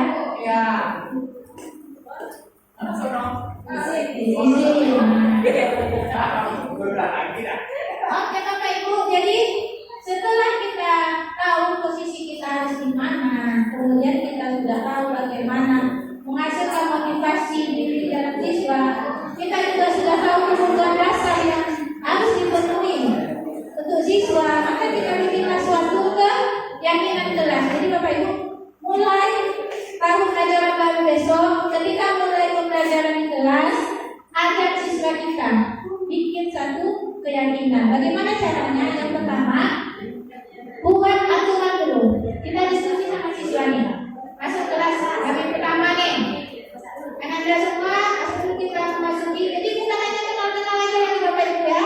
Setelah pengenalan, Bapak Ibu bikinlah kesepakatan kelas. Ini terutama wali kelas dulu. Nanti kita programkan itu jalan itu wali kelas. Untuk membuat keyakinan. Jadi keyakinan ini lebih daripada aturan ya Bapak Ibu. Siswa itu yakin dengan nilai-nilai positif yang harus dipunyai setiap anggota kelas. Jadi buat dulu aturannya, diskusikan sama siswa. Aturan apa sih yang mau kita buat di kelas kita? Jadi kalau setiap kelas sudah punya keyakinan kelas, perilaku positif apa yang harus mereka lakukan, nanti satu sekolah kita tentu akan lakukan yang positif juga, perilaku positif. Yang kedua, ubah. Jadi kalau peraturan itu bagaimana kalimatnya biasanya Bapak Ibu? Jangan ribut, ya kan? Jangan mengotori kelas, jangan. Siswa wajib. Nah, dari kalimat yang negatif kita ubah menjadi kalimat yang positif. Itu cara yang kedua. Jadi buat aturan dulu, apa sih aturan yang mau kita sepakati? Kemudian ubah jadi kalimat positif. Kemudian kumpulkan nilai kebaikan apa yang terdapat. Contoh, siswa tidak boleh berlari, siswa harus saling menghormati. Jadi ini kan nilai kebaikannya sama ya, sama-sama menghormati. Siswa tidak boleh duduk di kelas. Berarti nilai kebaikannya untuk yang tiga aturan ini adalah saling menghormati. Ya Bapak Ibu, jadi pilih kalau peraturan dipilih sekitar 10. Tapi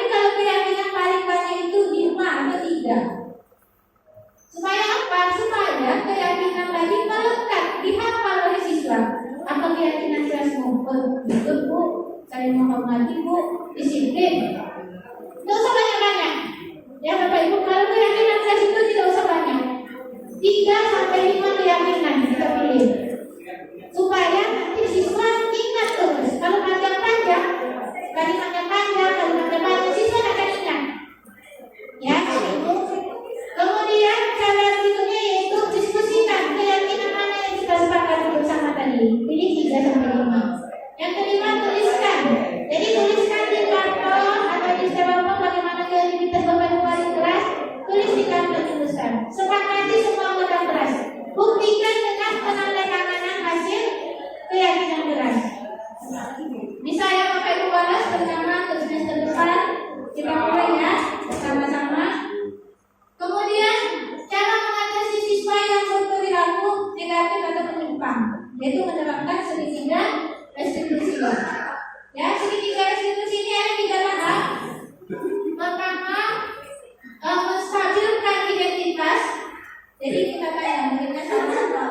Kemudian memvalidasi kesalahan. Yang ketiga adalah membuat keyakinan. Next please. Ya.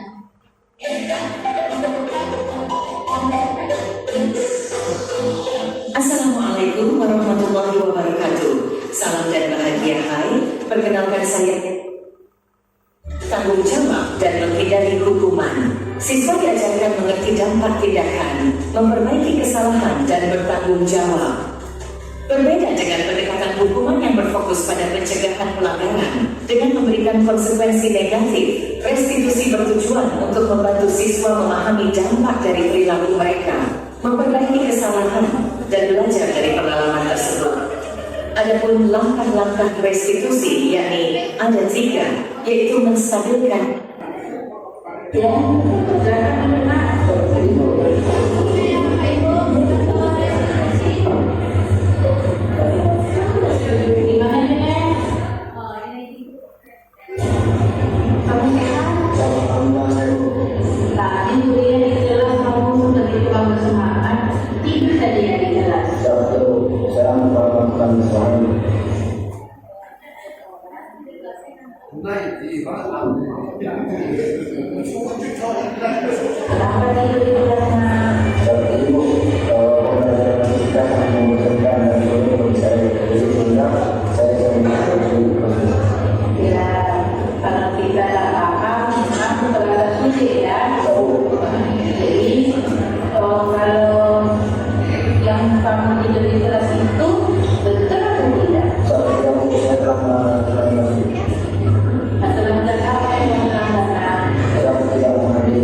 mempertanggungjawabkan ke perbuatannya. Jadi bukan kita yang menentukan. Ya Bapak Ibu, bukan guru yang menentukan kamu harus begitu, tidak. Kita diskusi sharing. Jadi untuk anak-anak yang melakukan pelanggaran ini memang harus sebaiknya berbicara langsung kelas dengan suasana yang nyaman, aman, ya. Jadi walaupun videonya mungkin agak lucu, supaya menarik ya. Seperti itu langkah-langkahnya Bapak Ibu ya. Ada 3, naskah belajar identitas. Kemudian apa Bapak Ibu yang kedua? Apa tadi? Memvalidasi kesalahan.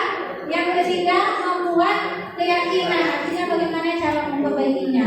Jadi kita, Bapak Ibu ya, salah anakku. Jangan langsung, aku gini begitu. Tidak lagi, kita tidak balik lagi seperti posisi menghukum tadi. Kita menjadi manajer.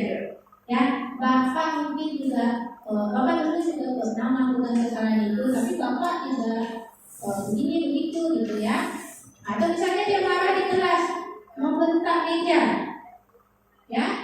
Nah, salah nggak anak membentak meja? Salah. Iya, kita kalau besar dengan teman, memang membentak meja. Dulu mungkin pernah seperti itu, gitu kan. Tapi kamu tidak berbuat lebih jauh, mungkin memukul temanmu segala macam. Nah itu bagus. Jadi kita kuatkan dia dengan kalimat-kalimat seperti itu. Jadi kita sebagai guru ini ya aktor, harus bisa. Senang tidak senang Bapak Ibu tidak boleh marah, tidak boleh mengungkapkan emosinya. Tapi kita memfilmin siswa dari orang yang perilakunya negatif merasa gagal dirinya menjadi orang yang sukses, bisa mengatasi atau memperbaiki kesalahannya sendiri dengan motivasi internal. Ingat ada motivasi internal. Nah yang saya dapat di sini, bagaimana caranya itu fokus pada hubungan untuk pengembangan karakter, menghindari hukuman dalam membuat keyakinan kelas, serta menggunakan pendekatan restitusi. Sepakat ya Bapak Ibu? Kalau makin lama memang makin ngantuk. Ya, ini pengalaman yang saya pernah lakukan. Jadi yang pertama dalam menggunakan disiplin dengan menggunakan penguatan positif, memberikan kemampuan refleksi saat proses pembelajaran. Jadi menuju perilaku yang baik, saya memberikan ujian. Bukan ujian di awal, tapi apa yang dilakukan kita kasih ujian saja. Siswa lebih termotivasi tentunya. Nah kemudian menggunakan jalur kontrol. Jadi ingat kita tidak bisa mengontrol orang lain, tapi kita bisa mempengaruhi orang lain ya. Kemudian ketika ada melanggar aturan, jangan langsung terbawa emosi, tapi lakukanlah langkah-langkah restitusi. Ajak dia ngobrol, ajak dia sadar akan kesalahannya, ajak dia bagaimana bertanggung jawab atas kesalahannya. Ya Bapak Ibu. Baiklah, setelah saya mencoba melakukan restitusi ini memberikan dampak yang positif bagi siswa, terutama tadi takut lebih dalam, karena dihukum segala macam. Nah, ketika saya bertanya dengan itu, siswa menjadi tidak terlalu tertekan. Dia merasa ketika dia salah dibenarkan oleh kita gurunya. Maksudnya salah tapi diarahkan untuk memperbaiki dan bertanggung jawab tentunya. Dia menyadari kesalahannya, jadi dia tahu bagaimana harus memperbaiki kesalahannya. Seperti itu Bapak Ibu. Jadi meningkatkan kesadaran diri. Nah ini perlu keberaniannya Bapak Ibu. Tidak bisa sekali. Saya sudah ada yang ngomong baru sekali dilakukan, tidak bisa. Besok dia mau lagi Bu. Ya kita terus berkelanjutan, terus menerus. Tidak bisa sekali 2 kali, tidak bisa 2 kali, berkali-kali. Memang harus seperti itu Bapak Ibu guru. Kita harus konsisten. Ya, jadi dalam mengembangkan disiplin positif ini juga harus konsisten ya Bapak Ibu ya.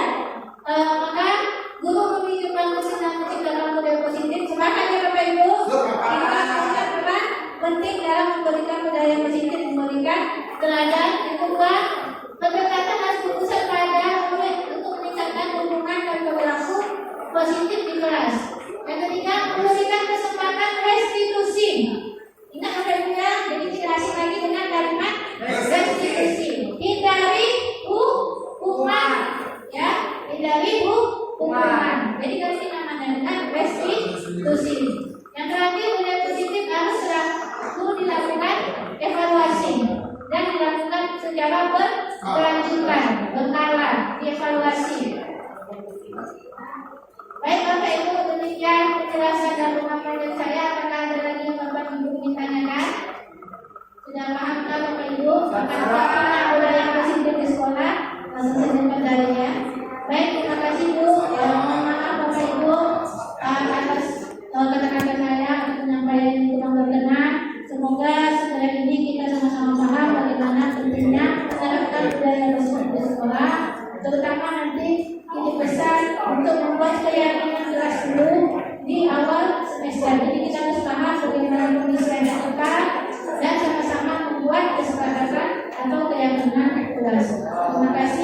dari Kami Hidayah. Assalamualaikum warahmatullahi wabarakatuh. Demikianlah diseminasi budaya positif di SMK Perikanan Provinsi Riau. Terima kasih kepada para penonton. Salam bahagia, sampai berjumpa lagi di video selanjutnya.